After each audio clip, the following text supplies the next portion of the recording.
In the village of Akano, there lived a young girl called Fumi. Fumi was very beautiful, but she was also very proud. She did not follow the rules and regulations set by her parents. When she was younger, she was betrothed to marry Ade, the son of her father's friend. But Ade was not wealthy and he didn't have money. But he loved her and wanted to do everything to make her happy. He would go to her parents' farm to help them cultivate crops during the planting season and also help them harvest crops during the harvest season. He will give her the best of any animals that is trapped caught in the bush. Every day, he will gather firewood from the bush for her family, but Fumi was not satisfied with all he did.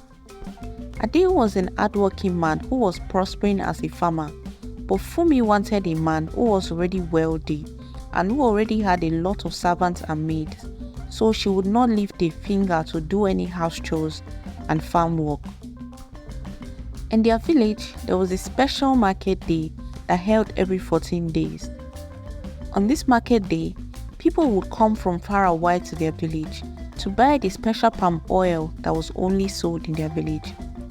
It was also believed that all manner of people entered that village in the guise of buying things from the market, but most of them were kidnappers and thieves who came with bad intentions. On one of these market days, Fumi's mother went to the market to sell palm oil. But before she left the house, she warned Fumi to stay indoors and not to come out of the house, so that she would not associate with the strangers who came to the village, as any of them could be a bad person in disguise. After her mother left, Fumi sneaked out of the house and went to stay by the bush path that led to the entrance of the village in order to see the people coming into the village. After some time, she caught the attention of one of the strangers. He looked like he was wealthy and was dressed in rich-looking clothes and wore gold accessories, and he was even riding on a horse. On seeing her, he climbed down from the horse and stepped to the side of the bush path where she was standing.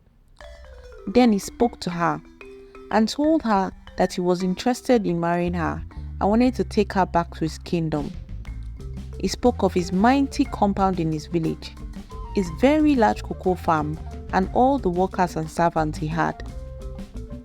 He told her that if she marries him, she will be the queen of his household and will dress in the best clothes and eat the best food.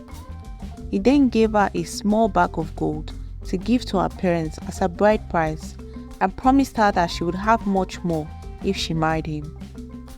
Fumi was very happy at this. At last, she thought to herself, she would marry a rich man. She then begged the stranger to stay until the next day so that she would tell her parents to accept the bride price. That day, when her mother came back to the house from the market, she told her that she had found a husband and that she wanted to get married that night, since the stranger was going back to his kingdom the next day. Her parents questioned her about the stranger, about where he was from or what he did for a living, or if she knew anything about his people, just to discourage her from going with him, but all to no avail. They tried to convince her by reminding her that she was already betrothed to marry Ade, but she refused. She was adamant about the issue and continued to insist that she would marry him, but her parents disagreed. So very early the next morning, she left the bride price that the stranger had given her in her father's hut and sneaked out of the compound so that she could follow the stranger back to his land. As they set out to travel back to the man's village, they passed through many forests and mountains. They passed by many villages and traveled for days. With every village they passed through, she would ask him if they were getting closer to his village, but he would tell her that they would get there soon. After traveling for 7 days, they arrived at a particular village. On getting there, the man told Fumi to wait for him at the entrance of the village as he wanted to greet a friend. She agreed and he went on into the village. After some time, he came back, but he came back without the horse and was walking on foot. Fumi asked him about the horse, but he said that his friend wanted to borrow it, so they continued the journey on foot. After some time, they arrived at another village, and he told Fumi to wait for him at the entrance of the village as he wanted to say hello to another friend. Again, she agreed and he went on. But after some time, he came back without his gold necklace, his bracelet and jewelry, and also said that his friend wanted to borrow it.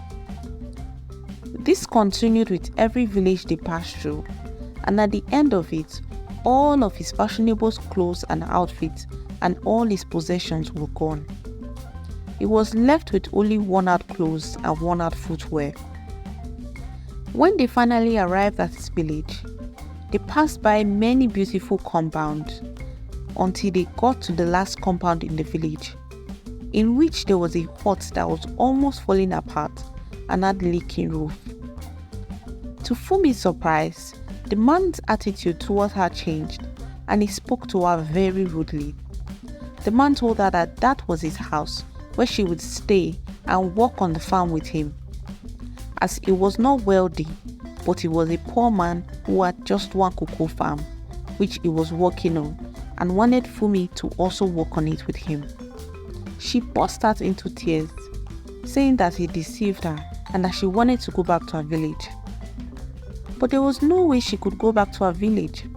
She was in a strange land with no friends and family and did not even know the way back to her home. At this point, she regretted her decision and agreed that led her to where she was, but she had no way to go back home. The end.